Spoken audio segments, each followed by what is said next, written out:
Show you guys how to replace a belt. We went to the farm store and matched the belt up, and what I did is I brought the old belt in and I pulled as hard as I could, and this belt is just a tiny bit shorter than this one, and that's what we need because this is old, worn out. And on this machine it's got a Briggs and Stratton 5-horse, as you can see, and I'm going to show you guys how to replace this belt the easy way. First thing you're going to have to do is take the cover off. Well, on my machine I have three bolts I had to take off, and so I wouldn't lose them, I put the bolts and washers back on by hand. And right now I'm going to show you how to slip this on without too much problems. Now it does appear that on these machines, if you look back here, it looks like there's supposed to be a cover that goes on here. I don't know exactly, but you may have to take a bolt out on top. Now what I'm going to do is I'm going to slip this belt on from underneath onto the lower pulley.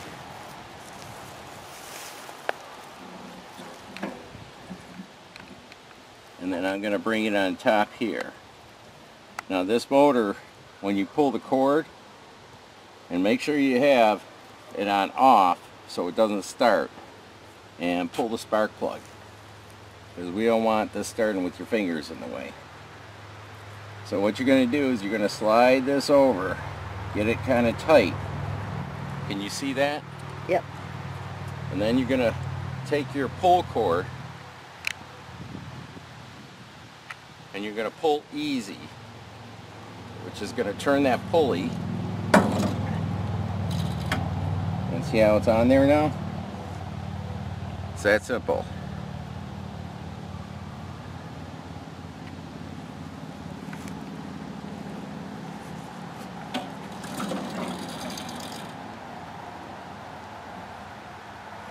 Okay, so we're going to put the rest of it back together. We're going to take the bolts off by hand on the inside here. Alright, you got 3 bolts on your cover. And there's studs that come out of the housing. And you just put this in here.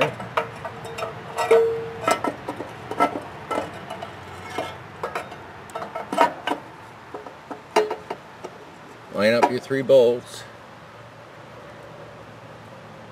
Put your washer on and your nut. Should be a lock nut that goes on these.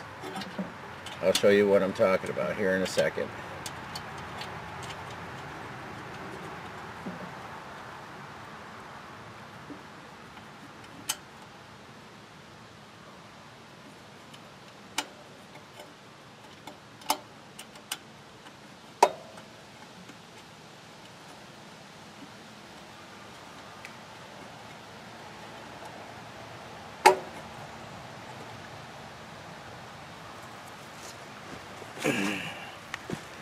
A lock nut, see on the top, it's got a little bit of plastic. So when you screw it down, that plastic kind of grabs on and it keeps it from unscrewing. So we're going to finish this up.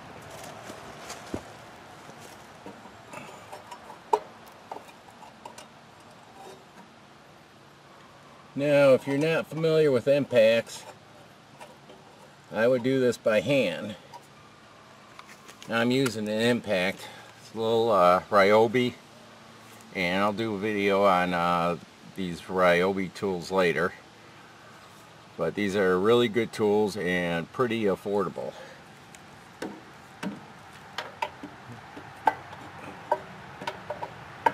Now you don't want to go too far because you'll snap these off. So you just zip them on easy. Make sure everything's flush.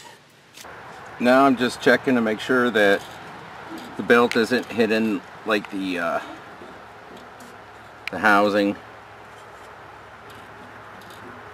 And it seems to be fine. So now we're going to start this bad boy up and make sure everything's working properly.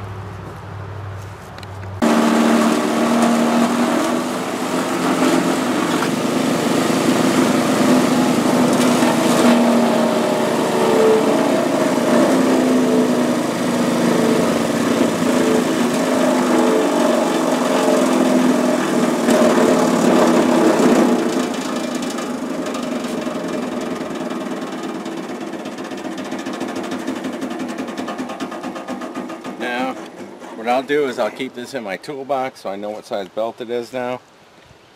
And that's pretty much it. As you can see, she's working like a champ.